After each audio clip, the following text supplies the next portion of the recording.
This is Sadie and Allie here, looking at the presentation of captives to Lord Chan Muwan, a Mayan mural dating back to approximately 790 CE. This mural is in fact a watercolor copy by Antonio Tejada, which is currently located at the Peabody Museum at Harvard University. Bonampak, Mayan for painted walls, in southeastern Mexico, is respectively, and not just ironically, the original birthplace of this mural. Yes, and the example we are admiring closely today is among several mural paintings recording important aspects of Mayan court life within one Bonampak structure. It's really interesting to look at this mural in comparison to other pieces created during this time in Mesoamerica. It's most definitely original in its colorful and vivid brushwork, whereas other art in this style tend to focus more on portraying sculptural Olmec and Mayan faces and figures. You're really able to just note the contrast between the two when looking at certain stone sculptures such as Colossal Head and the Drinker.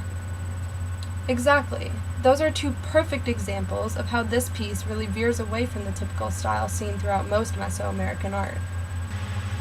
Now, as we really dive into this mural, consider the artist's close attention to detail. Notice his fluid lines outlining the figures. The lines look so natural and almost calligraphic, don't you think? Of course, and I mean, to me, it's not only the outlining that stands out, but it's almost as though the beautiful, dramatic colors used throughout the entire piece indicate texture and volume in a way. The figures themselves also have quite a naturalistic appeal in their proportions, gestures, and expressions. And not only that, but the way they twist and turn and overlap one another. I think it's quite tremendous. Exactly, and I feel that's a really big part of what gives these Bonampak murals such depth and specification. The scene being portrayed in this one in particular is being presented thoroughly, almost as if it was painted right as the situation was occurring. I agree, it really does give the viewer the most accurate outlook on everything going on in this setting. And there's absolutely no questioning as to this piece having any sort of ulterior meanings or representations. The scene is simply depicting Mayan social structure through a ritual presentation of war captives to Lord Chan Muwan and his wife. Evolved into the typical Maya city-state governed by hereditary rulers and rank nobility. Right. The Maya are seen as people who really glorified their rulers and overpowered the lower classes, typically known for waging war and practicing human sacrifice, which is the overall theme of this piece.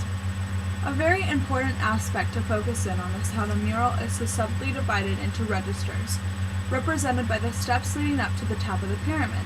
On the uppermost level, we have a line of nobles identified by their elaborately adorned apparel and headgear. And among them stands Chan Muwan's wife, third from the right, and of course, most importantly, Lord Chan Muwan, standing quite pompously in the center, may I say.